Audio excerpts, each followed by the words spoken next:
अगर आपका सपना है हिस्ट्री सब्जेक्ट में असिस्टेंट प्रोफेसर बनने का, तो आज ही ज्वाइन करिए यूजीसी नेट हिस्ट्री का कंप्लीट कोर्स, जिसमें आपको मिलेगा 10 यूनिट का fully updated complete videos, fully updated theory notes, previous question mock test, सब कुछ कंप्लीट पैकेज मिलेगा 1 साल की वैलिडिटी के साथ। इसकी कॉस्ट है मात्र 4,500 रुपये।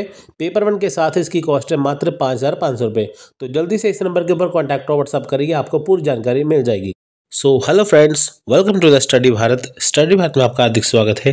तो आज हम बात करेंगे यूजीसी नेट एग्जाम की कट ऑफ के बारे में कि आपकी कट ऑफ कितनी जा सकती है। एक्सपेक्टेड कट ऑफ है, जैसे कि आपने देखा है कि एक्सपेक्टेड कट ऑफ आपको मैं बता रहा हूँ तो कितनी जा सकती है। देखिए अभी ऑफिशियल कट ऑफ नहीं आई है, तो जून 2024 में देखिए जो कट ऑफ आई थी उसके हिसाब से आपको मैं इस बार बताऊंगा कि दिसंबर 2024 की जो कट ऑफ है वो कितनी आ सकती है, तो कितना आप एक्सपेक्ट कर सकते हैं। ठीक है, आप बिल्कुल ध्यान से देखिएगा, आपको सारी बातें इसमें पता चल जाएंगी।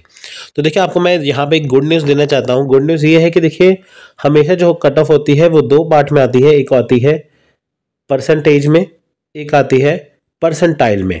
ठीक है, परसेंटाइल में क्या होता है कि आपको अपना जो भी मार्क्स हैं वो पता नहीं चलते, परसेंटेज पता नहीं चलती, उसमें आपको सिर्फ रैंक पता चलता है, वो कंफ्यूजिंग होता है ना।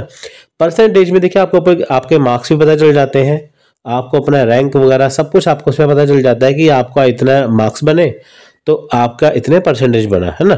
परसेंटेज में तो ये सब कुछ आसान है, लेकिन परसेंटाइल में सब कुछ कंफ्यूजिंग था। तो इस बार की गुड न्यूज़ ये है कि आपका जो इस बार एग्जाम हुआ है वो परसेंटेज में ही उसका रिजल्ट आएगा, परसेंटाइल में नहीं आएगा। क्यों? क्योंकि देखिए जब भी कोई एग्जाम एक शिफ्ट में होता है, मान लीजिए कि कोई सब्जेक्ट है, जैसे मान लीजिए इकोनॉमिक सब्जेक्ट अगर ये एक ही शिफ्ट में होगा तो उसका रिजल्ट जो है वो परसेंटेज में आएगा। अगर वो 2 शिफ्ट में होगा, मॉर्निंग इवनिंग शिफ्ट में होगा, तो वो परसेंटाइल में आएगा। ठीक है, तो इस बार जितने भी एग्जाम है सारे एग्जाम वो परसेंटेज में ही उसका रिजल्ट आएगा। क्यों? क्योंकि सारे ही एग्जाम जो है वो एक ही शिफ्ट में हुए हैं, तो 2 शिफ्ट में कोई भी एग्जाम नहीं हुआ। ठीक है, इसलिए जो सारे एग्जाम है उनका जो रिजल्ट है वो परसेंटेज में आएगा। तो देखिए अब बात करते हैं एक्सपेक्टेड कट ऑफ की। देखिए जून 2024 की ये कट ऑफ है, इसके भी यहाँ पे आपको मैं बताऊंगा। मैं आपको यहाँ पे देखिए चीज बताता हूँ। देखिए जैसे आपको पता है कि अब 3 कैटेगरी है, पीएचडी की, नेट की और जेआरएफ की। ठीक है, अब आपको देखिए कितने मार्क्स चाहिए। ठीक है, जैसे आपको मान लीजिए पीएचडी के लिए कितने चाहिए, नेट के लिए कितने चाहिए, जेआरएफ के लिए कितने चाहिए। देखिए पीएचडी के लिए तकरीबन 50% आपके नंबर आने चाहिए। ठीक है, 50%, यानी कि आपके जैसे मान लीजिए 150 क्वेश्चन है ना, 150 क्वेश्चन में से 75 क्वेश्चन के 75 क्वेश्चन आपको सही होने चाहिए। यानी कि आपका जो 50 क्वेश्चन जो आपका 50% आपके नंबर आने चाहिए। ठीक है, तो आप ये मानिए कि जो नेट है, नेट के लिए आपको तकरीबन 60 या 62% चाहिए, और जेआरएफ के लिए आपको 70 या 72% चाहिए। तो 50% के आपके हो गए पीएचडी के, नेट के लिए हो गए 60 या 62%, और जेआरएफ के लिए हो गए आपके 72%। देखिए कैटेगरी के ऊपर ये डिपेंड करता है। अगर आपकी जनरल कैटेगरी है तो आपको इतने मार्क्स चाहिए, अगर आपकी रिजर्व कैटेगरी है तो आप इसमें से 3 या 4% नीचे लेके जा सकते हैं। मैंने आपको एक यहाँ पे हाईलाइट यहाँ पे बताया है। जैसे आप यहाँ पे देखेंगे इकोनॉमिक्स का जो एग्जाम था उसमें अनरिजर्व कैटेगरी की बात करें, देखिए यहाँ पे 210 यहाँ पे उसकी जेआरएफ की कट ऑफ गई थी यहाँ पे। तो जो असिस्टेंट प्रोफेसर उसके लिए 182 यहाँ पे कट ऑफ थी, यानी कि तकरीबन देखिए 70% यहाँ पे कट ऑफ आपकी गई थी। तो जेआरएफ के लिए आपको देखिए अमूमन आपको देखिए चाहिए 70%, असिस्टेंट प्रोफेसर के लिए आपको चाहिए 60% के आसपास, पीएचडी के लिए चाहिए आपको 50% के आसपास। ठीक है, कोई भी सब्जेक्ट हो देखिए इतना ही कुल मिला के आपका आ जाता है। देखिए जैसे इकोनॉमिक्स एग्जाम में यहाँ पे हुआ था ना 210 है, इस बार देखिए 205, 208, 212, 215 जा सकते हैं जेआरएफ के लिए। असिस्टेंट प्रोफेसर के लिए 2 या 3 नंबर ऊपर नीचे हो सकते हैं। ठीक है, तो जो आपका इस बार कट ऑफ आएगी ना, तो वो पिछली जो कट ऑफ है उसके साथ मिलती जुलती आएगी। मैं ऐसा नहीं कहूँगा कि हाँ पिछली बार थोड़ी सी कम थी इस बार ज़्यादा हो जाएगी, या पिछली बार थोड़ी ज़्यादा इस बार कम हो जाएगी। ज़्यादा फर्क देखिए नहीं पड़ता।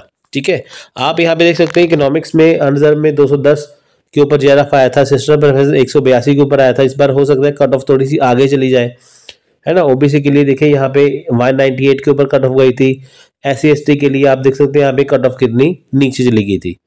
तो अगर आपके रिजर्व कैटेगरी है जैसे मैंने आपको बताया कि 70% आपको चाहिए जेआरएफ के लिए, आप 65 मान लीजिए आपकी, अगर आप ऐसे हिस्ट्री है 65% आपको चाहिए उसके लिए, यानी कि जो भी आपकी कैटेगरी है रिजर्व कैटेगरी है तो आप 5% उसमें से नीचे मार सकते हैं। पीएचडी के लिए 45% मार सकते हैं, असिस्टेंट के लिए 55 और जेआरएफ के लिए 65। अगर आप जनरल से हैं तो पीएचडी के लिए 50, असिस्टेंट के लिए 60 और जेआरएफ के लिए 70% आपको मार्क्स चाहिए। तो ऐसे ही देखिए जैसे पॉलिटिकल साइंस का एग्जाम है उसमें देखिए परसेंटाइल में आया था, इस बार देखिए परसेंटाइल में नहीं आएगा, परसेंटेज में ही आएगा ऐसे करके।